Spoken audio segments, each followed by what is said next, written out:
What's going on, everybody? Happy Friday. Happy Friday. And this is another episode of To the Wire. And I'm with my good friend, Dan. What's going on, Dan?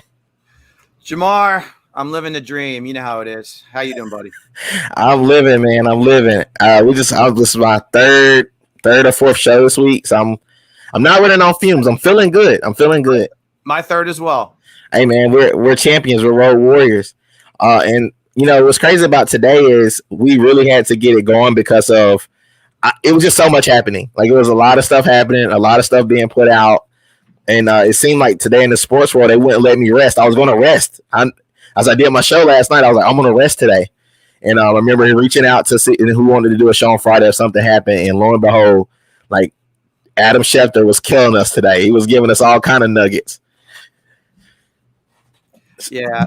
Yeah, Twitter was blowing up today. So I want to start off with the first of all, thank you for coming on. Like, that's number one. And for everybody who don't know, Dan is like one of these guys that you ask him for your shirt off his back and he'll give it to you.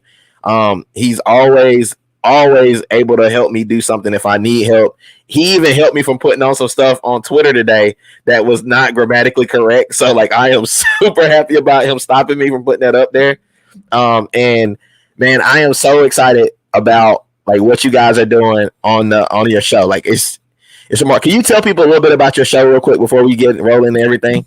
Well, I appreciate the plug. I host a show with the Great Vance crew called Flyer and Ice. It's every Thursday, 7:15 when the Flyers are not playing, 5:30 when they have a game at 7. So it's just a great show. We talk hockey. Last night, we did a feature on Black History Month and Black NHL players. It was one of my favorite times ever doing a podcast. So I encourage you to catch that on YouTube. Type in Heat Ratio Sports and all our podcasts will pop up. So, Jamar, thank you for allowing me to plug the show. But that was one of my favorite episodes last night. So I encourage people to watch it. Yeah, also for me too, because I think I didn't know about all those players. Like, I'm from South Carolina, so we don't even play hockey. So, like, to know that there was that many African American players in the league at one particular time made me feel super good and super included. And I think that's what we need in the world, is to feel included and to know kind of history so we don't repeat it. And of course, to celebrate the good history that we do have. So I'm excited about that. First shout out of the night, Al. What's going on, man? Thanks for the support, Al. Go check out Half Court Heat, also on YouTube. So we're going to jump right into it. I got a video to show everybody. All right, here we go. As opposed to putting out a statement or doing a press conference or anything like that, because I want you guys to hear it directly from me. I want to speak directly to you and the city of Houston, so you can hear the words straight from my mouth. I have sat down with the McNair family, and I have asked them for my release, and we have mutually agreed to part ways at this time. I came here 10 years ago as a kid from Wisconsin who'd never really been to Texas before. And now I can't imagine my life without Texas in it. The way that you guys have treated me, besides draft night, I mean, you guys booed me on draft night, but every day after that, you treated me like family. And I truly feel like you're my family. Since that day, I have tried to do everything in my power to work and earn your respect and try and make you proud on and off the field. You guys have given me everything and more, and I can only hope that you feel like I've given you everything I have. The city of Houston's been unbelievable to me. It's where I met my wife. It's where I've met lifelong friends and my teammates. I've had incredible coaches and training staff and equipment staff and cafeteria workers and the weight room staff and the front office people and people on the streets, people in restaurants and grocery stores and showing up at my house. The connection is special, and I will never, ever take that for granted because I know. So I had to cut it a little short. You guys saw that was what he put out. That's what JJ Watt put out on Twitter today. And, you know, just saying he's going to be leaving the Texans. He was done with the Texans as far as what we know. I know the relationship was strained from what the reports say. He did have one more year left on the contract because he would be an unrestricted free agent coming in 2022. So, Dan, I'm going to go to you first. Man, how do you feel about this? Like, does this seem right? Well, the first thing I want to touch on is that that guy spells class in all capital letters. He was a phenomenal teammate. He stood in solidarity with all his teammates during the whole Black Lives Matter movement was taking place, the taking the knee. So he supported his teammates. He was man of the year in the NFL. He was raising funds left and right for hurricane victims and the flood victims in Texas. He is just a classy human being that gets it. And that's what I love most about that guy. On top of that, he's a force of a football player. So every team in the NFL wants him right now. So it's just a matter of where he wants to go. Yeah. And I don't know if you guys saw. So if anybody follows me on Twitter, which, you guys can see my Twitter handles down in the bottom and up top for Dan. On my Twitter, I made the comment about it would seem to me that he would probably end up landing in Pittsburgh. And I think for me and John Coker, that would be great. I mean, I can't speak for everybody else. I can't speak for all the others, but I know for me and John, that would be great to kind of anchor down that other side of that defensive end, a Watt on each side. Could you imagine that? Yeah, I think you're spot on. I mean, why wouldn't he go there? Both his brothers play for Pittsburgh. The guy has so much money. I don't think he's going to play the I want to get paid scenario. Pittsburgh always has a chance to make a deep run into the playoffs. Ben's coming back. A guy like that could rejuvenate the whole team. I think it's listen. I would actually like him to go there. I think it would be a phenomenal story. So I'm all for it. I would love for him to come to the Eagles, but all the other 31 teams are saying the same thing. But that man has his pick of the litter, and I'll bet the farm it's Pittsburgh. Listen, I'm excited. I haven't been excited for us off season and not a non-draft pick because at the Steelers we draft really good. We have drafted really well. We found a way to draft receivers and find nuggets in the draft. And Al, to you, they used to say call a stand-up guy all class. Hey, he's exactly that. He was the man of the year a couple of times. I think he's won it twice, NFL man of the year. And that's just an honor that, that precedes him. I don't think that anybody will have anything bad to say about J.J. Watt. I've never heard anything bad said about him. And on top of that, the guy is a force of nature on the field. It's not like he's just a nice guy. He's a nice guy that can kill you, like if he really wanted to. Like he can get violent. He plays violent. He's very aggressive. And to me personally, now that since I'm a Steelers fan and I see TJ Watt, I see why TJ Watt's so good. You grew up beside this beast of a man that now is going to possibly be, could have the chance to be on the opposite side, which will be super scary with what they already have coming back. They still got Bud Dupree and Bush coming back from injury. So that defense is going to get really scared if they add a J.J. Watt to it. Without going too far out of the way, man, we're going to hit this other part of this thing with the Deshaun Watson piece because the Texans are having a lot of stuff going. Like it's almost like a really bad soap opera. And there was like a cryptic tweet put out. And, me personally, I try not to look too much into tweets because tweets are, people just try to put stuff on Twitter. And since I just learned Twitter, I am now learning etiquette on Twitter. So basically things will be tweeted and sometimes it can be taken as, fact or it can be taken as something completely opposite of that. And it could just be rumor mill. But I don't believe Adam Schefter reports the rumor mill stuff. And the comment that was made today was mostly about Deshaun Watson. Not really, they're not talking about Deshaun Watson right now. They're worried about J.J. Watt and giving him his just credit. But we need to talk about Deshaun Watson because he wants out too. So what do you think it could be possibly happening in Houston? Like, do you even have an idea could be possibly happening? I heard, it's a train wreck. Al couldn't put in any better. But obviously, your two stars won out. One gets his way. And listen, they're probably looking at it as they're going to save a little money. At the very least, if we don't want to have a double PR catastrophe in our hand, at least JJ is getting up in years. So maybe we could possibly move on from him. But they don't want to let go of Deshaun unless I guess they're blown away somehow.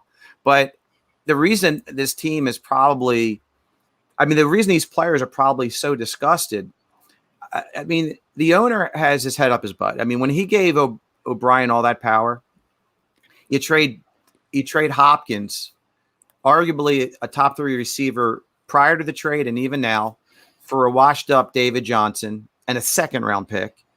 And then because you give away Hopkins, you trade a 2nd-round pick to get an often injured Brandon Cooks back to replace him. You essentially gave up Hopkins for Cooks, right? You trade Clowney for a 3rd. You give up a Pro Bowl tackle in Dwayne Brown for just a 2nd-round pick, which depleted your line. Right. His quarterback, then because they have a bad line, Deshaun, gets hurt in 2018. Then they realize they got to protect their franchise quarterback, and they get Tunsil and Stills by giving up 2 firsts and a 2nd. And then they give up a 3rd for Duke Johnson. I think they got Carlos Hyde for a young tackle when the guy was about to be released. They were initially going to start. They were going to start Brock Osweiler and Tom Savage over Watson. It's a nightmare there, and I don't think the owner has a clue. I think the players have had enough, and that's my take. And I think. Didn't we? You can help me with this. Did we hear something about they didn't feel like the ownership or the organization was sensitive to the Black Lives Matter movement and stuff like that? That was exactly what it was. So I don't want to cut you off. So I want to tell you this. When all this stuff started happening and all the kneeling started and everything was going on, I don't dare now. It's bad to speak ill of the dead. So I don't want to be too bad on the guy. But before the owner, the original owner, the father, he actually had made the statement about we can't let the inmates run the asylum. I remember that, yeah. And so that was a big to-do. And I don't really think they recovered after that.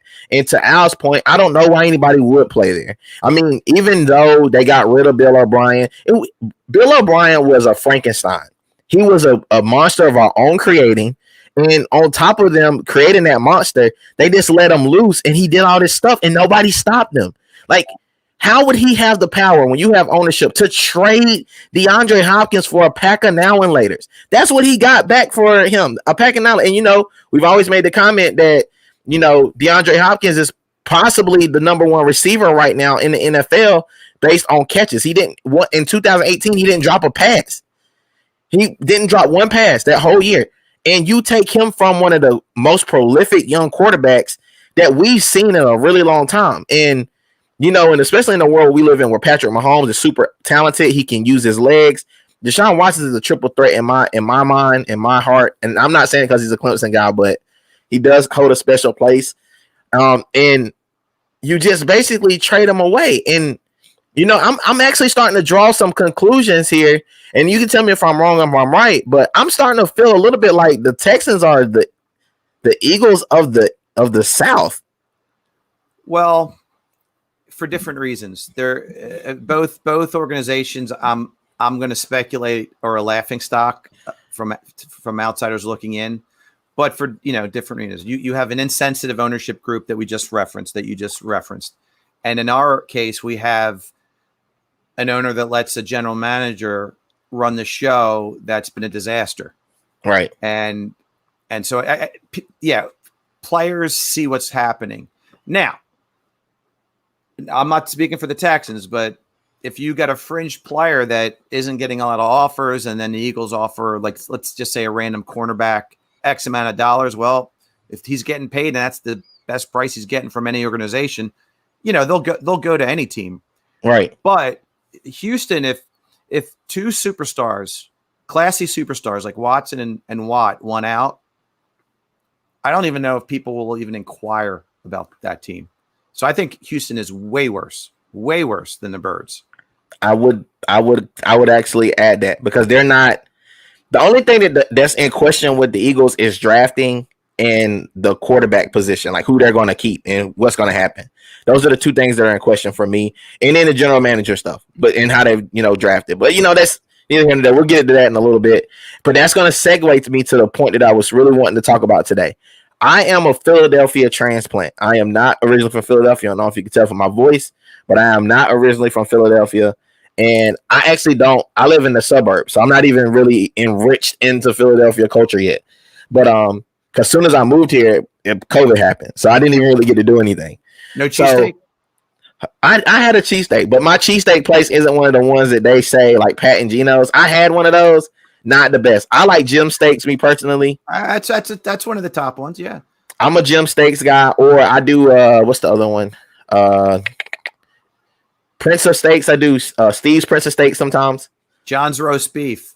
Believe it or not, even though it's John's roast beef, has an amazing cheesesteak. We'll do an episode about that. Maybe Okay. we'll go get some cheesesteaks. We'll line them up. We will test them on live, and we will decide finally once and for all what is the best cheesesteak. And I think that needs to happen. The whole Heat Roast Show crew should be a part of that one. Yeah, we got to get everybody together. We'll just get a wide screen camera. We got to wait till after COVID and stuff, so for everybody that's of course. And we'll try them out and let everybody know what is the best cheesesteak. If anybody wants to start that poll right now in the comments, start it now. What is the best cheesesteak? What is your go-to for cheesesteaks? I am, like I said, I'm a Jim's guy. If I can get down to the city, John's roast beef. John's roast beef for Dan. Let me know if you got any other spots we can check out. I wanted to talk about this because being here, I've realized how passionate the fans are. And I don't say that to be disrespectful or mean or anything like that. The fans are legitimately probably the most passionate fans. They love the hardest. And it's really, you got to be a fan when you don't win that much, because you have to still stay.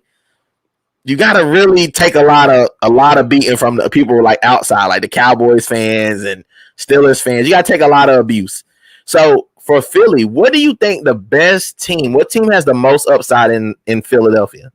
Well, I cover a show called Flyer and Ice. I know. So it's the Sixers. No, I think the Sixers, to be honest with you. If you watch my Flyer and Ice show, not a a selfish plug. If you follow that show, you can see how hard I am on the Flyers. I think they're a smoke and mirrors team right now with their record. I think they've got a lot to work through. I think they have a great coaching staff and they're on the right path. They have a good GM. They have good young talent. But the Sixers, they've also have thank God they brought in Doc. Thank God they brought in Daryl Morey. So I think they're really on the right path. And obviously when you got arguably the best player in the world on your team this year, you have something building. Now we always have that argument about Ben, what are you going to do with him? Can you win with him? Can you get anything for him? Do we overvalue him? But I ultimately think the Sixers are if you had a gun to my head, the team that's going to win the title next, it'll be the Sixers. Man, I couldn't agree more. But I will say this. Since I've moved here, I am actually interested in hockey. I will tell you that. I wasn't. I'm going to be honest, I wasn't, because I don't know how it works. I was waiting to see, it's just like, and I couldn't keep up with the puck at first either. Like I really couldn't. I didn't really know. It was like watching like old school Tom and Jerry. I didn't know who had the ball. I was cheering at times that we didn't score. Like it was really difficult for me. So to say the least, I was perplexed with hockey. But now, as I've been watching the show, my father-in-law has been teaching me more stuff about the game. I will say that I can see the appeal to hockey.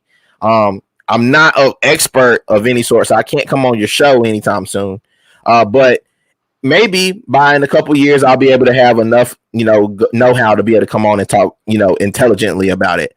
But in my heart of hearts, I think that the best team in Philadelphia is the 76ers.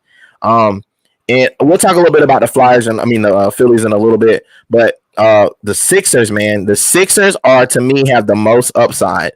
And right there. The Sixers are like they're the best. Like they have the most intriguing. They had the most intriguing offseason from any of the teams.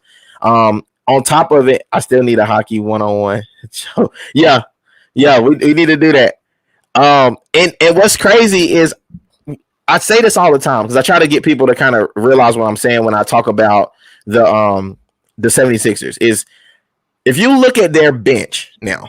even though everybody's wearing masks and everybody's socially distanced, that team looks so much more confident in close games. Even against the Trailblazers the other night, that game they lost that game, but they lost and I wasn't mad about it. Like they're like, you know what, game could have went either way. You know, there was nothing really boneheaded done except for the pass inside that Ben made into inbound the ball that I thought was kind of foolish, but whatever. You know, you're splitting hairs. You know, they're going to make mistakes.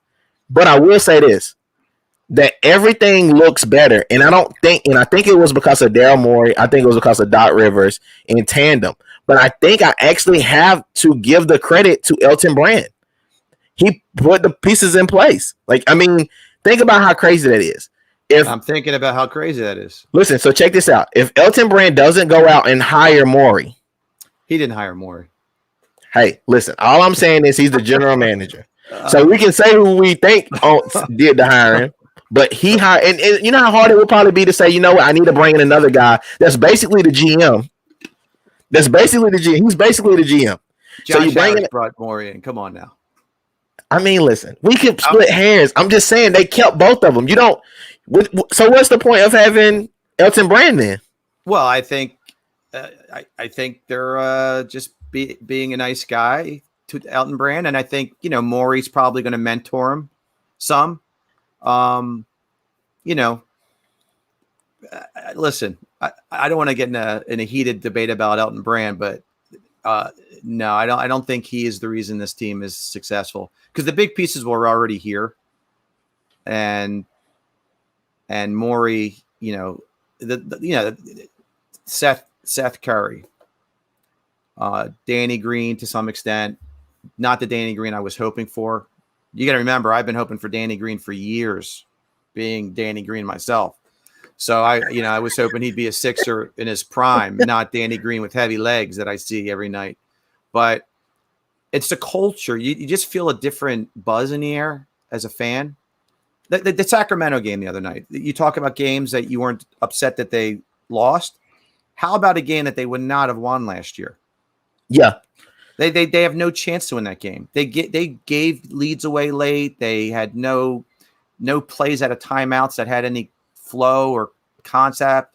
Yet you play against Brad Stevens and he makes you look silly out of a timeout. So the Doc Rivers ultimately has brought cachet to this team. And I think a mentality to this team that they're starting to really believe in themselves. I second that, and I'm not backtracking, but that was the reason why I didn't pick him to begin. And I'm not saying that to backtrack. I'm saying it to kind of point out. Now that you mention it, I would say Doc, because Doc is he's made everything more cohesive, if that makes any sense. Absolutely. And I mentioned this on the Half Court Heat that like you said, those games last year they would lose because tight games are how you decide how good your team is. Like, anybody can blow somebody out. Somebody can have a bad night, you can blow them out. That can happen. But if you can win the tight games where it could go either way, and somehow, some way, somebody makes an adjustment to win the game, especially in basketball where it is a game of runs. If you can withstand that person's run to come back on you and win the game in games that you're not really supposed to win, then, I got a lot of hope for the guys. And I know being in Philly, I know people have they have a lot of hope, but then they get their hearts broken. So it's like, right now, since I'm still young in the game, I'm not as invested. And the last time I was really excited for a Sixer team, Allen Iverson was playing.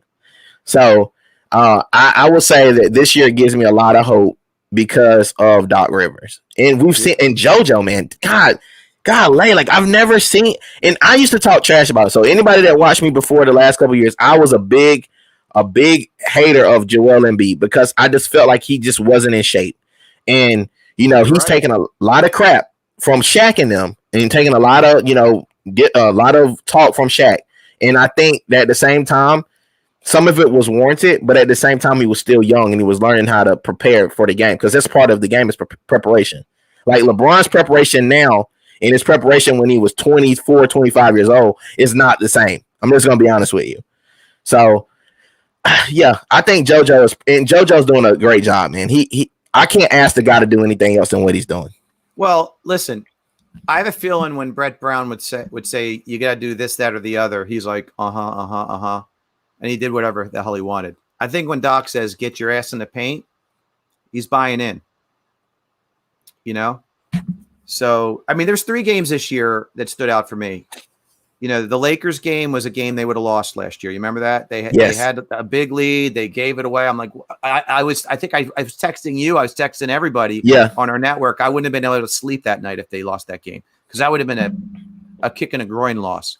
Yeah. And I was disappointed, but I understood why it happened, but I was disappointed in the first Nets loss when the Nets had literally no one playing that, you know, the star players. And then I was upset with the first Portland loss because no CJ or Dame. You got to win those games. But in a long season, I think there's that natural take it for granted letdown scenario. Yeah. But they're in good shape, and I think Doc will get them over the obstacles that Brett Brown could clearly not get them over. And I'm really excited about Curry last night. They lost that game, but Curry made a big 3-pointer. And he played a really, really good game when we had kind of watched him struggle from coming back from COVID. So it was a sigh of relief for me because I'm a big Curry guy. I really like his game. He's a high character guy too. So I'm excited that he was able to bounce back and he's had he's kind of getting back into the swing of things after COVID because we don't know what COVID is doing to people. We just don't know what long-term effects are. So I'm excited to see what he's been able to do and whatnot. Being able to come back. Well, so, you're spot on with that. I mean, Al, or you brought it up, or Andre on your show on Half Court Heat about Myles Garrett didn't recover from COVID the whole year. He played sluggish. Right. So hopefully, like you said, Curry didn't have it as bad and has turned the corner from a sluggish play. Yeah, I'm excited about that. But I'm gonna transition to something else, man. And I said we were going to do this because I'm really excited about it. The Phillies. I am super excited for the Phillies as well. And it was a hard toss-up between the Phillies and the 76ers because I don't know if anybody knows this, but I was a Phillies and an Atlanta fan for a really long time. So weird. It is weird, but I liked Allen Iverson, and I liked Ryan Howard. I know people don't like people get mad about Ryan Howard, but I like Ryan Howard. Nah, he's a piece. I liked him. So people, whatever. I was a big Ryan Howard guy, so I liked them and I liked the Phillies, and plus I liked the P hats when I was young, so it was also a part of it. But the signing of Realmuto and that making Harper very happy. But are they a contender without the better pitching? That's the kind of the question. Listen, they need, I think, one more solid arm. But here's what you have to hope for. They gave away so many games in the bullpen. It was at a catastrophic level. I mean, it was Jason Stark would talk about it when he was, on various shows, that in the history of baseball, no bullpen has been as horrible as the Phillies. They gave games away. If they just improve on the bullpen significantly, you're going to get 10 wins in the win column. So a better bullpen, give me one solid pitcher, starting pitcher, and I think will be very competitive and maybe turn some heads. The bullpen was what killed them last year. And listen, when a bullpen kills a team, I played baseball. I played up to my freshman year of college. I'm not saying I played Major League Ball, but when you're losing game after game, the way they were losing game after game, it takes its toll on the whole team. Right. It's demoralizing. So then the players kind of all right, here we go again. We're up 3-2, and Brandon Workman's coming in. Hector Neris is coming in. The game's over. So they brought in a lot of new arms for the bullpen. Hopefully, they can't be any worse than they were last year. So hopefully, true, a stronger bullpen, one more pitcher. You got Nola Wheeler. I like Eflin. He took big strides last year. Give me one more pitcher, and then we'll take it from there. I also agree, and like I said, I've a lot of people don't notice about me, but I'm a really big softball guy. Believe it or not, I'm not a hardball guy all the way, but I'm a big softball fan. Every year when they have the World Series of softball, man, me and my wife sit down. Was a softball player in school. We sit down and we don't move. Like, we watch game after game. It's kind of like March Madness, but for softball. It's so intriguing. The games are fast. Like, I'm not even kidding. The softball game is really fast, and it's really exciting. And my favorite team last year in softball, just so everybody knows, is I was a big Oklahoma person. I really like Oklahoma softball girls, softball. So I am an Oklahoma softball fan. So if anybody wants to at me next this, if they have a season, at me about Oklahoma softball. I will love to talk softball with you. Baseball, I am really good in the hardball game as well. I love Realmuto. And I gotta be honest. The guy is, I think the world of him. And he handled this whole contract situation with the least amount of distractions as possible. He wasn't really in the news and stuff like that, like politicking to get money. I know his agents and stuff might have been, but I don't really think he did a whole lot of talking about it. Well, he was on the market a hell of a long time. And if this wasn't a COVID year, he would have been snatched up immediately. So I think that the Phillies lucked out, thank God, because I thought he would, he was on the market for months. Yeah, it was like 4 months, wasn't he? Yeah. So he overpriced himself. Listen, what he wound up getting 25 a year, I think, or 23 a year. So I think he can afford a steak dinner at most places. Maybe, but yeah. So my point is, I think I think there was like a little bit of collusion going on, to be honest with you. People weren't spending. Well, that's big. Listen, well, he's the best. It's not even close. Right.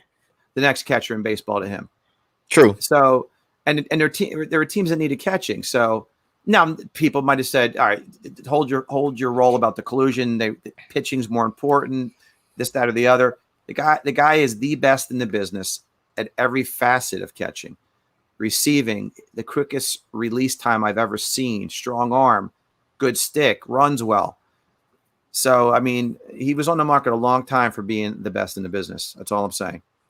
No, I also agree. It did sound strange. I will say that it was a little strange to find out that he was still out there. But I don't know if it was more so him. I don't know if it was his camp, though. You never know, because we're not in the negotiating room with these guys. Right. So, maybe they wouldn't get off of $30 million a year, and people were like, we just can't do that. And then finally, he's like, all right, I'll take the Phillies offer. Whatever.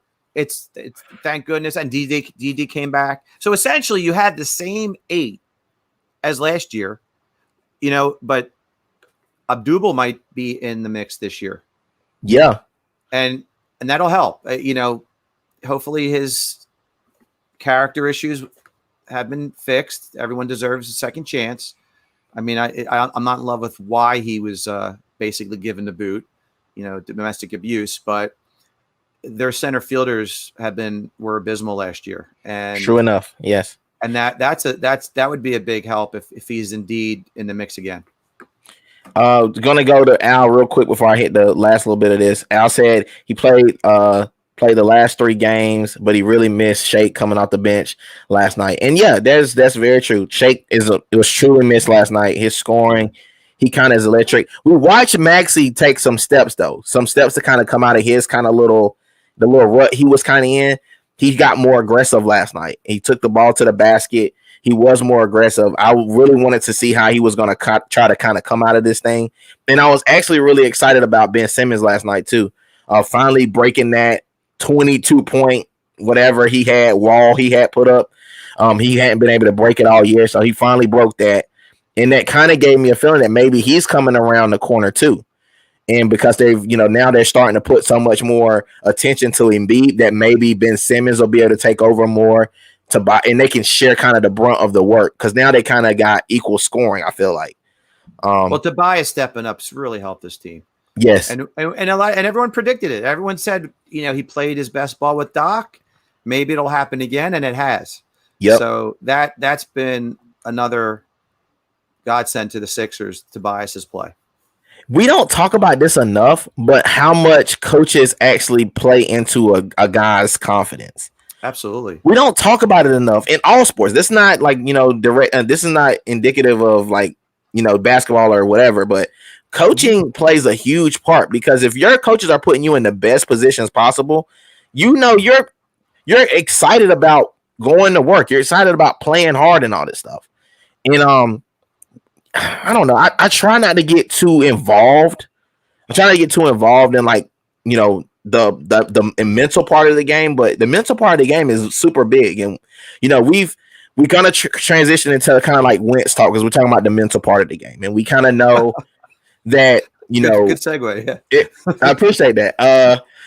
We're gonna transition into that, and just the mental part, and the mental part of like coach, player, you know, GM, you know, owner, all that, how that all plays a part, and kind of how the breakdown of that can lead you to have some regression within your team. And we've seen it, like I said, we've seen it with the Eagles this year. And I'm gonna say this because I think I get a lot of heat for Carson Wentz, because I'm very critical of Carson Wentz. So let me be the first one to tell you guys, I don't think Carson Wentz is a bad quarterback. 2017. I don't think that was a bad quarterback, but I think his regression started after that season. Because think about it, mentally, he comes back to a team that they didn't put a statue up of him. The statue is of Doug Peterson and Nick Foles. So I think his mental game was starting to be affected back then. And then there was like a kind of like a quarterback controversy after that. I don't know if you guys remember. If you're a fan, you remember it. But that was kind of a controversy. Like, are they going to stay with Foles as he won a Super Bowl, or are they going to bring back Wentz? And they said, oh, no, we're going to bring back Wentz. Then Wentz hurts the back. He hurts the back. Now he's back out again. Nick Foles can't duplicate what he did the year before and take him back to a ship. It was close, though. It was close, but nobody talks about that. The pixie dust came back the second Wentz got hurt. They got on a roll. Yep. And then they were an Alshon catch away from making it very interesting. So, but we don't talk about that. And that's why I'm glad you brought that up. We don't talk about that stuff. We say, we give Carson Wentz this whole big, oh yeah, like Carson Wentz is the best thing since sliced bread. And I'm like, okay, yeah, that's true. But Nick Foles, because he loves Philly, he had great chemistry with Doug Peterson. He almost replicated that same thing again. With that catch, if Alshon Jeffrey makes that catch, we don't know where we're at right now. That might have been the thing they needed to trade Carson Wentz 2 years ago or whatever. He doesn't get this big contract or whatever. Maybe. Yeah, I think ultimately, listen, I'm not gonna sit here and give a whole Nick Foles spiel, because if he's been pretty bad since he left the Eagles, right? Right. He's been what he was before. Look, he had a 3-game stretch. He was actually awful in the games in 2017 until Minnesota. Even the Atlanta playoff game, he was very mediocre. He was extraordinary in the Minnesota game and in the Super Bowl. Started the next year. He started the season, if you recall, and he wasn't that great. But like I said, the pixie dust came back when Carson got hurt. But you moved on from him. But here's my issue with Carson. Okay. The mental side, as you referenced. I agree that stuff probably bothered him. But I also, I'm starting to believe that the diva in him, the stubbornness, the unwillingness to listen to coaches, I think he was ostracized in the locker room. I don't think he had a lot of love in that locker room. All those, Alshon Jeffrey having a big mouth story, maybe he did, but maybe he was actually right. Exactly. You heard the Kelceys and the Ertzes of the world supporting him, but I think a lot of people in that locker room probably weren't fans of him. And as an athlete, if you're not well liked in your locker room, that weighs heavily on you.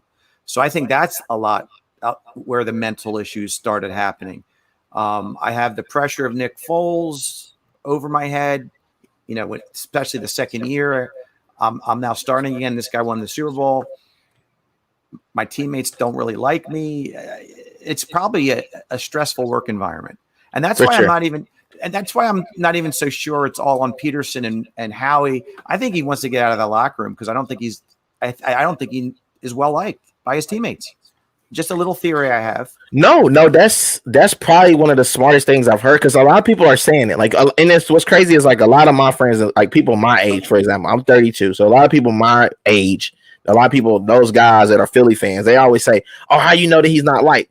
Well, funny thing about reporting is when you report something, normally you have a hunch or some type of source that has said something. And they said, well, that was from 2018 or 2019. I'm like, so do you think, dude, a leopard can't change his spots? I'm gonna be honest with you. There's some quality traits that people have that you can't change. Normally, if you're a jerk, you stay a jerk until something happens to you that makes you stop being a jerk. Normally, it's like some type of life-changing experience, but nothing life-changing has happened for Carson Wentz. He was always kind of the Bible guy. He was always supposed to be a big character guy. But to me personally, I don't have an issue with his talent. But you just don't forget how to play football. You just don't. Like it's kind of like basketball for me. Like I haven't played in a long time, but if you put a ball in my hand and put me on a court somewhere, I can make a couple shots. I'm just gonna be honest. I can do it. So how is it that he looks like he doesn't remember how to read defenses? Like I just don't understand it. The basketball analogy is you don't forget how to do a pick and roll.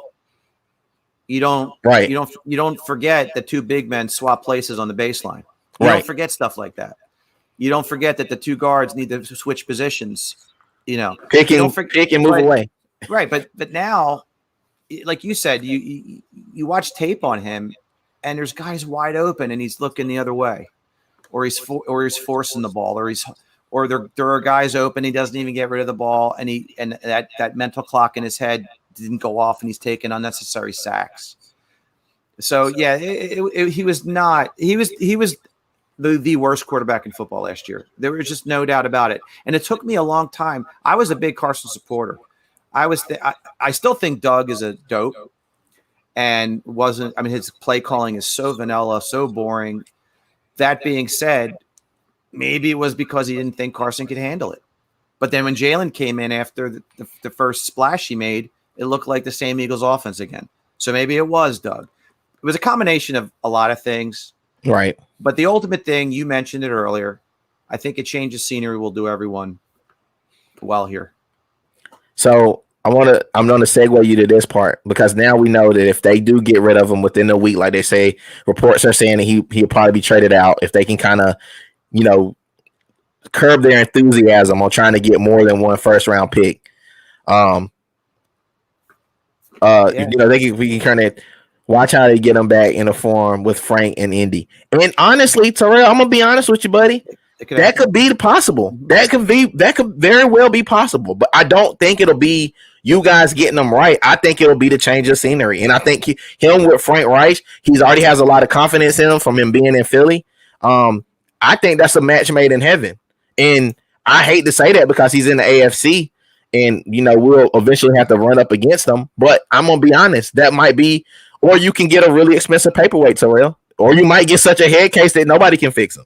So, but Jamar, the thing is, A plus B doesn't have to equal C in this case. If he plays terrific in Indy, it doesn't mean it was going to work here.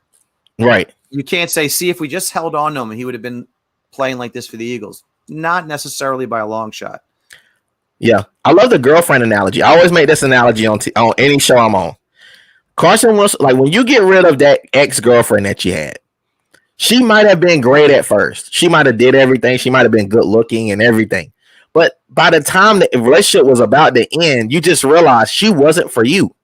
She just wasn't. And she might go off the next guy she dates, she might marry. And if that's the case, you don't look back and say, man, she's the one that got away, because you remember all the trouble you had with her. Because you might move on. And let's say Jalen Hurts is that girlfriend the new girlfriend you meet, that is your perfect one too. And a lot of people don't trust Jalen Hurts, and I get it. But I saw a different Jalen Hurts, man. I watched him in college very heavily. So anybody that knows me, I watch college football very heavy. And I was not a believer in Jalen Hurts at first. Like when he was at Alabama, I wasn't a believer. But watching him go in 1 year's time to Oklahoma and light up the college football, I not only have a respect for this guy because of the way he handled the Alabama situation, but then that speaks to his character. But I also believe that his ceiling is a lot higher because of his legs, his actual strength. Dude squats like 700 pounds. And the fact that he's becoming a better passer the more he does it. And if you guys can remember, Michael Vick wasn't that great of a passer at the beginning because he did a lot more running.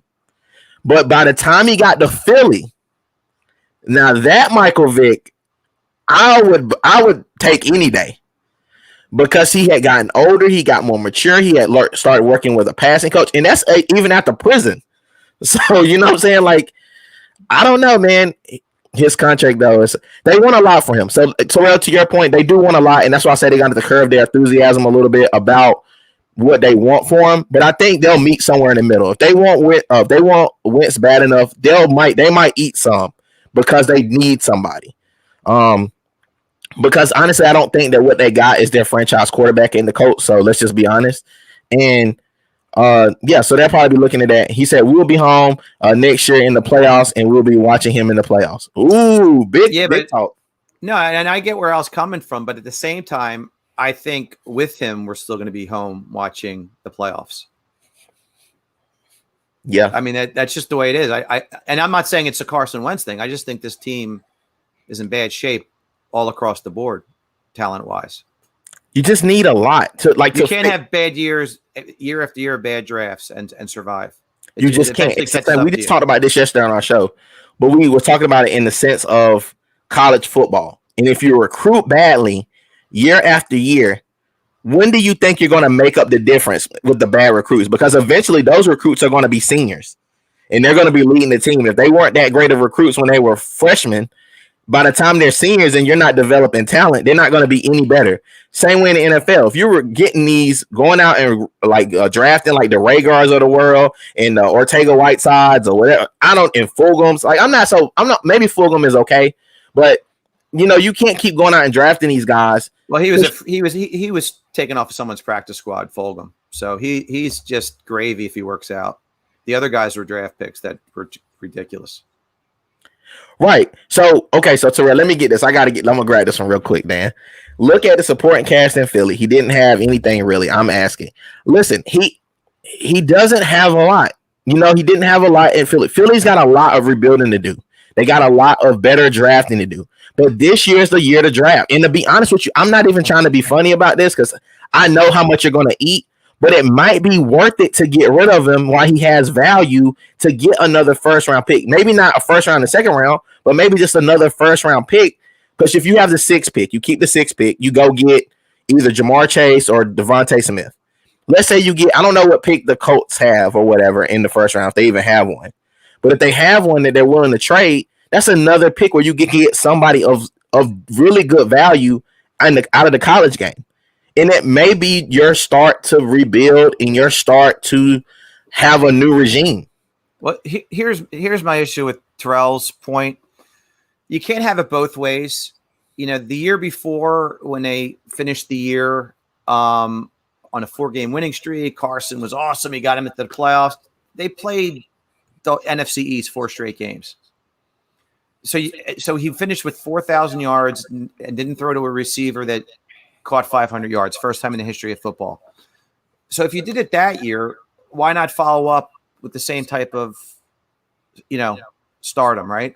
Greatness does that stuff. And Al, it's funny, Al made a comment on one of the shows I was on, and I didn't really get to follow up on it. I said, Aaron Rodgers makes mediocre receivers look great. And I think he's had great receivers. And he had, and I'm not saying he hasn't. He had Cobb, he had Jordy Nelson, he had Devontae Adams, I think he had Donald Driver at the end of his career. But he also had mediocre guys. Just Adams by himself with Geronimo Allison, with Valdez Scantling, with Lazard. Yep. We didn't know who Tanyan was this year. So that's what I was talking about, Al. I wasn't saying that he had never had receivers. That's not my point. But when he's had just one receiver and then the other guys were quite functional. Yes. And they would have won games this year without Devontae Adams. He was that good, and he makes his players play better. He even had the tight end plan. Correct. Carson Wentz didn't make his receivers better. Yeah, he missed a lot. And I'm saying this as a non-Eagles fan that watches the game, so I'm watching it with a very negative connotation because I'm having to be made to watch the games.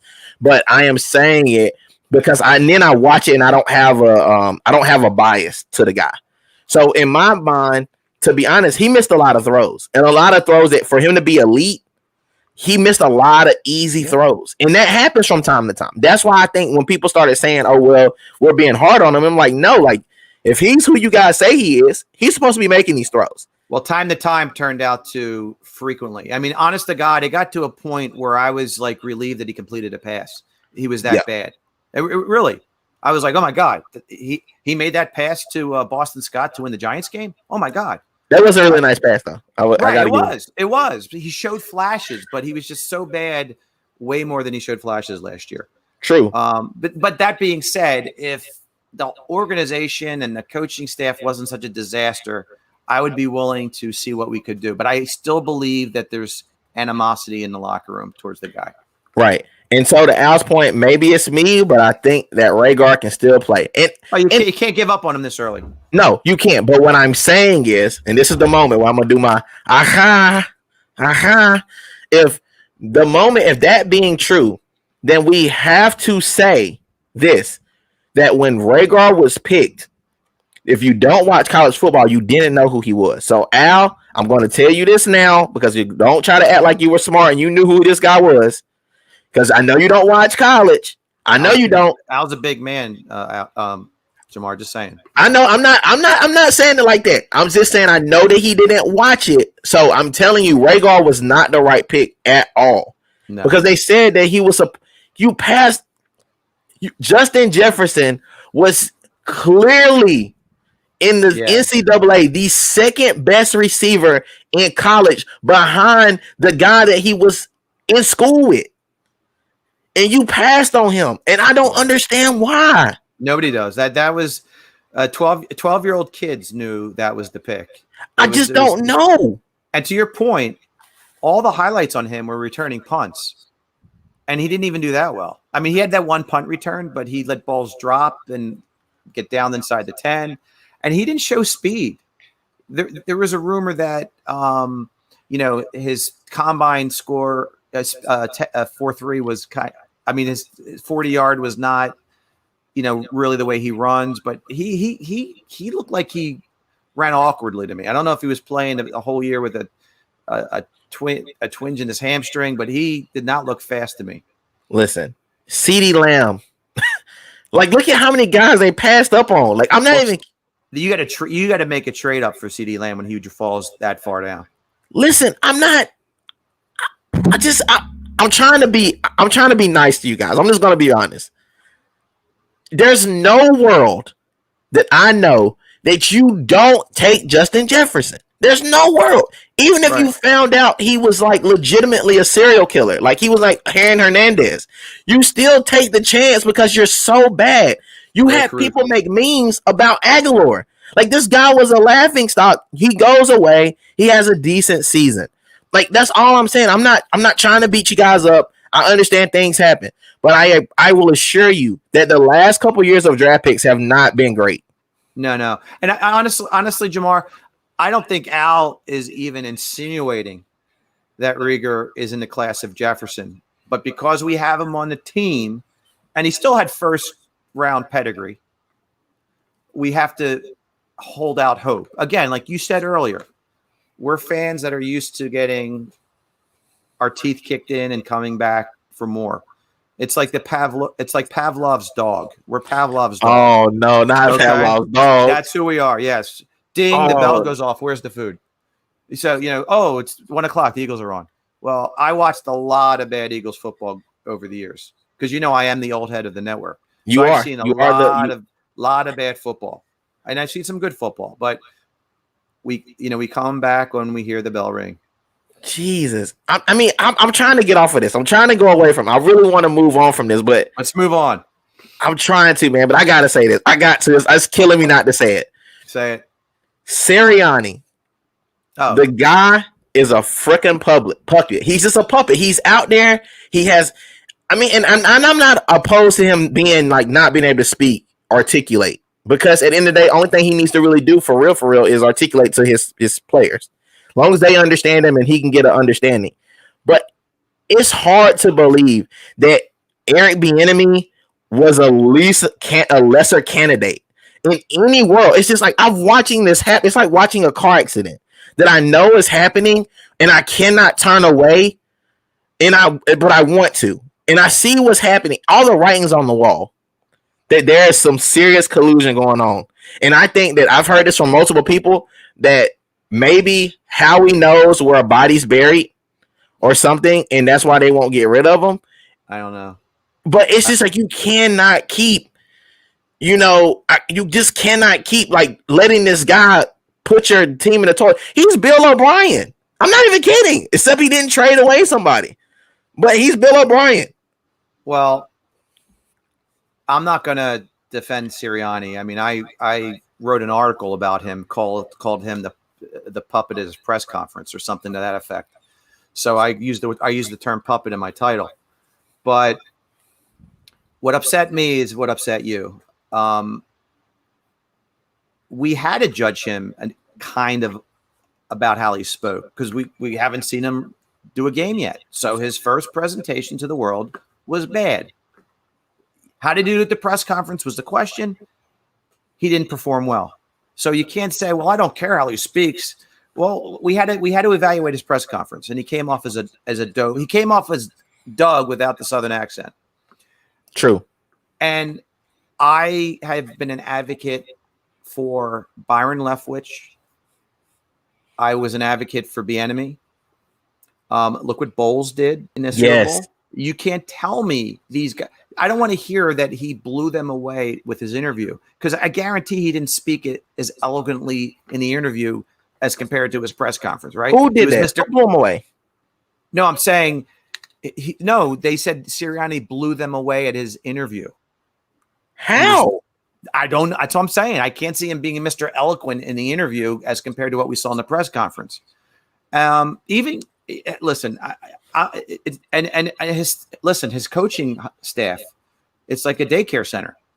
So hopefully it reminds me of it reminds me of Caddyshack. The judge is like the only the old man of this cast. When they were filming Caddyshack, I'm John. I can't think of the name of the actor that played the judge. He hated doing that movie because all the characters were young and partying left and right, and he was like the old. That's how Jeff Statlin's going to be. He's like Jeff Statlin's like 60 something years old, and I think the oldest coach is like 37 to 39. So listen, that could be good. Maybe they'll be more relatable to the players. Have interesting voices. This is wild. This is bizarre. And then Terrell is a Colts fan. So anybody that knows, so whenever you guys get off here, if you want to at Terrell, you got to put your ad in here, man. We got to start talking to you, getting you involved in some of these conversations. So Terrell is a Colts fan. So I mean, I'm not saying Terrell is wrong. So let me preface that by saying I don't think that you're necessarily wrong. And he may be nervous. He might be a great coach, and he did maybe do something with your quarterback problem. But this is a tough city, and it's way tougher than Indianapolis. I can promise you that. Like it's way, and I don't want them to eat this guy up and spit him out. But I think, and I said this to Tony. I sent it to him in a text. What if Sirianni is Brett Brown of football? What if he's the Eagles' Brett Brown? Well, then you're in trouble. Because let's say, because it looks like they're tearing the thing down from the root. But in football, you can't. With the salary cap, it's. I mean, basketball has a salary cap too, but the Sixers were in great position salary cap wise when Brett Brown started, and Brett Brown was extremely likable, and he came off as very intelligent, and he was part of Popovich's staff. Not the same analogy, but. I listen. It goes back to what Al said earlier. Hopefully, Rager plays better. Hopefully, we're all wrong, and Sirianni is the next young gun coach, the Shanahan, the McVay we're all dreaming for. I hope. We're Eagles fans. We root for the green, and if Sirianni proves us wrong, I'll be the first one to eat crow. But you can't tell me Leftwich and Bieniemy weren't better candidates. I really like Leftwich. I really do. If like I said this, and this is another hot take. I'm gonna go ahead and say it now. This needs to be said. Steelers. I will say this. If by chance this can happen, this could possibly happen. Let's say in a crazy world. Leave that guy up, by the way, after your point. Okay, got you. So let's say by chance Deshaun Watson was on the trading stack with Carson Wentz. How much different would the Eagles look with Deshaun Watson? That's my question to you. Well, I proposed that. I was watching another podcast and I commented about that, and the answer was the Eagles aren't interested in swapping quarterbacks. They want some assets also in the trade. We'd actually have to give up assets. We'd have to give up Wentz and probably a lot of assets to get Deshaun Watson, and we're not in a position to do that. So that's why that can't happen. But it would be in a perfect world if you can just swap the both of them. I'm in. But Houston's going to want Wentz and assets from us that we don't have. So the last gentleman that was up was my father. I'm going to pull him back up. I just want to check. That's my father-in-law. Yeah, listen, Andy turned out to be a great coach, but we also saw his horrific time management issues that killed this city. Right. And Doug, was 2017 was an outlier. It's a hell of an outlier that I'll be thankful for my life, in my entire lifetime. But I think Doug was a mediocre to bad coach. Outside of the 2017 year, he had a well below 500 record, and he played in a horrible division with like a 9-7 type team. Doug just did not do it for me. And I think Frank Reich had a lot to do with that Super Bowl success. So I am also saying, because we say this all the time, but it depends on the coaching tree that people come from. We love to talk about this coaching tree, and we do it. We do it with Belichick's guys. We in the college game, we do it with Nick Saban's guys. We just love this coaching tree analogy, and who you came from is somehow going to determine what type of coach you're going to be in the league, whatever league you're in. And I'm tired of that coaching tree stuff. I'm tired of that because you still have to, because whatever you learn from Belichick or you learn from Nick Saban or whoever you want to use in the coaching tree, you still have to apply. And those coaches, especially in college, those coaches that play against Nick Saban, that come from Nick Saban's coaching tree, they haven't beat him. Like, they haven't really beat him. So, right. Well, that goes to the talent too. Right. But okay, so Belichick, so let's look at somebody that come from, so let's use Frank for example. So did Frank come from Peterson's coaching tree? Well, unfortunately, yes. And McCoy, right? Because he was with McCoy in San Diego. But because he won a Super Bowl with the Eagles, he's part of Peterson's coaching tree. And real fast, this is probably a bad joke, but you could also say Sirianni came from the Jim Henson coaching tree. Because what did we call him? The Muppet. A puppet. But that's just a bad joke. It's a good one. I didn't get it at first, but now I get it. The Jim Henson coaching tree. The coaching tree thing, I agree with you. Because you know what bothers me about when they say Sean McDermott came from the Andy Reid coaching tree? You automatically lose that tree status when you get fired by that coach. Do you know what I'm saying? But here's the weird thing. He came from the Ron Rivera coaching tree. But Ron Rivera came from the Andy Reid coaching tree. So damn it, he's back on that damn tree. So that's the problem. So I'm tired of coaching tree. So if anybody, Terrell, I love you to death, man. You my bro from back home. I love you, man. I'm gonna let you know this right now. I don't want to hear that he came from Frank Reich's coaching tree. I just don't want to hear it. I'm more wanting to see what he's gonna do. I want to give him an honest shot to prove himself. I say we give him a good shot. If that's what Jalen Hurts. And we see what he does with Jalen Hurts, and we all sit back and watch because I'm forced to watch the Eagles, and I'm forced to watch. And honestly, let's say I'm going to make this bet right now. This is a gentleman's bet, and this is between me and you. If the Eagles win 5 games, they're 5 out of 7 games next year, I will not only get a Jalen Hurts jersey, I will proclaim them my second favorite team. And that's big for me because my second favorite team is the Texans, technically, because I love Deshaun Watson. But that's going to have to change up anyway because, Trevor Lawrence is coming. So I'm willing to do that. That's big. That's a big thing for me. I'm giving up a lot. So John, don't stone me if you see me. I'm just saying I will be pulling for the Eagles if they can win 5 games out of the. I'll even give them 9, 5 out of 9. But to Al's point, real fast, I don't think the cap hits $60 million. I think it's not like a bargain. It's going to be like $34 million. But they have to make a decision. Listen, it's $34 million either way because that's what they're going to pay him to be probably a struggling quarterback on a struggling team. Right. And we're just dead cap, and maybe you develop a quarterback on a struggling team. That's the silver lining you have to see in this. But they have to make a decision by March 10th because he gets a $10 million signing bonus in addition to the $34 million. So it's more like a $44 million. Well, I don't think they trade him if he gets his bonus. This is Wentz, right? Yeah, I think if he's on this team by March 10th, we're going to try to make the best of a bad situation. Man, that would suck so bad. I'm not even kidding. I'm not even an Eagles fan. That would really suck because all the talk all year has been about let's get rid of him. And we don't want him here. He doesn't want to be here. Like whatever. And then he end up getting stuck and having to stay here. It will be no worse than the Deshaun Watson situation. Well, here's the thing that he said if no, hold on one second. He's saying if they did do a trade with Watson and Wentz.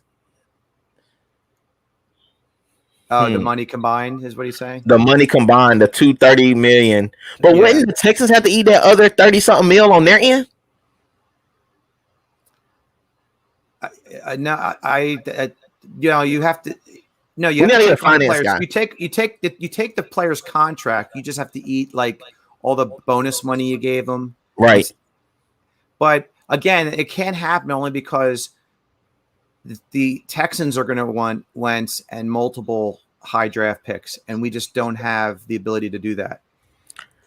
Well, I will say this, and I haven't said this yet on a pod or anything, but I just thought about this in the last 15 minutes. The reason that the Texans don't want to get rid of Deshaun Watson is because of money and because of their future. But if you look at their assets, they don't have a future. Like they're just Deshaun Watson. They made bad trades, right? They gave away players for nothing, and they picked up players, but like Duke Johnson is not a third round draft pick kind of guy. A situational third down receiver you don't trade a third round pick for him, right? It's ridiculous. And when they got Tunsil, they gave up the farm to get him. It's just that's why Miami's sitting pretty. So they're saying, Al is saying you have to take the cap hit for Wentz, and then you have to take the cap hit for Watson. But I don't see why you would take both hits if the Texans have to accrue some of that, just like the Eagles are accruing some of that cap hit. Well, I think again, a lot of the cap hit has to do with you're still obligated to the bonus money that you paid the guy. Right. When we trade Wentz, the other team's still going to have to pay his yearly salary. But the cap hit is based on the prorated money and the bonus money. It's a formula they use. But again, it can't happen because there's no way in this world you're going to be able to do an even Steven swap of 2 disgruntled quarterbacks because one is significantly better than the other. And Houston's going to demand Wentz and multiple first-round picks, which we do not have. True enough. All right. We've had our 1 hour mark, and we do this thing. We're a little bit after. We're like 1 hour and 10. So I want to do this last segment with you because we started this segment yesterday, and the segment is called "Too Much of a Fan to Do Blank." So you're too much of a fan. I'm too much of a fan to do blank. Yeah, so normally this is in regards to normally if you're a fan of somebody, let's say so you're an Eagles fan. You're too much of an Eagles fan to pull for the Cowboys or I'm too much of a fan to ever jump ship. You always hear people saying because they signed Michael Vick, I'll never watch the Eagles again. I bet you half those people are full of crap, right? Remember when he was the whole dog situation. Right. If they trade Carson Wentz because I love him, I'll never watch them again. Yes, you will. We just said that yesterday. If they don't, these players are taking a knee. I'm never watching the NFL again. Yes, you will. Yeah. So the Eagles could do. They have done stupid thing year after year. Listen, we could have a whole show on the John Harris draft picks of the world, the Danny Watkins draft picks of the world, the Marcus Smith draft picks of the world. My God, I've lived the Kevin Allen. I'm an old head. Remember Kevin Allen, old people? They've had horrific drafts in the past, and here I am. The Still bell a Birds rings on fan. Pavlov's dog, watching that TV set.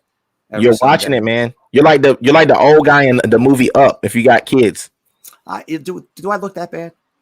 No, you're like, nah, you don't look bad. You're just like that guy went with his house. Wherever his house went, he was with it. Like that house flew away. I'll go buy balloons. All right, man. So for my entry on I'm too much of a fan to not watch a game because I'm mad. I'm too much of a fan to do it. As much as, and this is a college reference for me, but like I get mad about Clemson every week. I get mad about something that they do. Like if he's either like going for fourth down. They didn't win by 50? No, they don't always win by 50, Dan. All right. They don't always win by 50. And listen, and I had that I was extremely mad when okay, so for example, I was extremely mad when Trevor Lawrence first got there as a freshman and he had to compete for the position against Kelly Bryant. And not because I didn't like Kelly Bryant, but because I knew Trevor Lawrence extreme arm talent. I watched him in high school, so I knew he was a beast. But I'm too much of a fan to not watch the games, even though I said I would boycott until they started Trevor Lawrence. I just was too much of a fan to like not watch the games. I just couldn't give it up. I'm an addict. Like I'm okay to say it. So that's why we do what we do. Yeah, I'm an addict. I Clemson addict. I'm a Steelers addict, and they make me mad all the time. I don't know. It's where whatever. Where did your Steelers fandom come from? My dad is a huge Steelers fan. Okay. And my stepmom is too, but I think she's more of a fan because of my dad. But let's see what Al's saying. I'm too much of a fan ever to cheer for any other team that doesn't play for Philadelphia. So Al's not jumping shit. Hey man, and that's what we talk about. I gave Cromartie complete chaos the other week about talking about the Kansas City Chiefs, but he took it like a champ. We got on him pretty hard about the Super Bowl loss to the GOAT, but he took it like a champ, and that was a crazy game, and that's what we saying. We love our team so much that we're too much of a fan to do this. So this is why we do this, guys. I'm so happy that Dan was able to come on, man. You guys, please go check out Fire and Ice. Check it out. You will learn something that you did not know. Especially for guys like me who don't know anything about hockey and who are learning. And I'm going to be an expert by next year. I promise you. All right. We'll keep a chair open for you when you tell us you're comfortable. Yeah, I'm probably going to, I'll let you know. It's going to be a while. But man, for right now, guys, it's been great. You guys, please follow us on Twitter, follow us on YouTube, follow us on Instagram, follow us on Facebook, wherever you get your social media. Follow us there. We will be tweeting. I just learned to tweet, so I'm tweeting things all the time now. I'm tweeting. We're adding each other. Like, we want to make this a constant conversation about sports. That's what sports lovers do. Everybody who commented, thank you for your time. Thank you for all your comments. We love it all. The debatable stuff, we love it. We want the heat. We're the heat ratio. That's what we want. All right. Well, until next time, guys. Deuces. Like and subscribe. What he said.